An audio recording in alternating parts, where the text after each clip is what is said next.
Good day mga ka-phone style! This is Arnie. Today, mag-unbox tayo ng new Oppo Reno 6A 5G.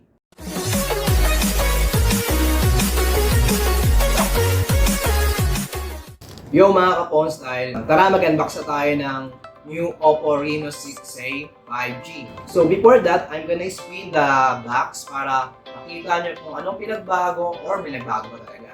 So ito, yan. Ayan pa. Ito na guys, mga ka-phone style. So mga ka-phone style, tara, i-open na natin ito. So, included pa rin dito yung manual guide. Siyempre yung pansundot ng SIM card. Libreng earphone, Type-C na cable, 30 watts na adapter, and lastly, hindi pwedeng mawala ang earpiece. So mga ka-phone style, let's proceed na sa mismong phone. Kung mapapansin nyo mga ka-phone style, nandito na mismo yung key specs ng Oppo Reno 6A 5G. Okay, tatanggalin na natin sa plastic. Siyempre, dandahanin lang natin para hindi magasgasan ang ating screen. Ang color na hawak natin today is Stellar Black and has a black curve panel with shimmer effects dahil yun sa Oppo Reno Glow. Makikita natin to kapag nasisinagan ng araw and ng ilaw. Mga ka-phone, ang maganda kasi dito, magaan siya. Meron kasi siyang 173 grams. Sobrang sexy na itong phone na to ha. Meron siyang ultra slim body. Kaya pala siguro sobrang sexy na itong phone na to. Oppo Reno Sexy 5G. And na-observe ko lang rin mga ka-phone, yung bezels niya is sobrang nipis. Super high-end tignan. And medyo yung display niya is very tall. And also mga ka-phone, yung power button niya nasa side. And on the top, meron siyang secondary microphone. And left part nito, nandito yung volume button and also yung SIM tray. Yung SIM tray niya is dual SIM, expandable via micro SD card, with rubber gasket with add as a protection in dust and water. USB type port and speaker sa ilalim, microphone and earphone jack. Kung mapapansin natin mga ka-phone style, si Oppo Reno 6A 5G is 8GB RAM na siya and 128 ROM. So ayun nga mga ka-phone style, usapang camera naman tayo.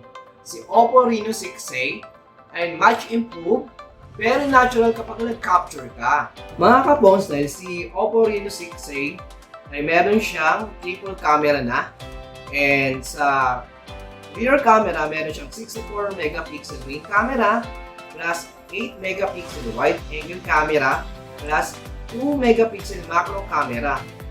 And sa front naman meron siyang 32 megapixel selfie camera.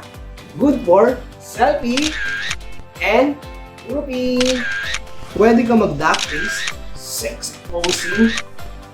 Pero kapag lalaki ang magsa-selfie, syempre, medyo bad boy.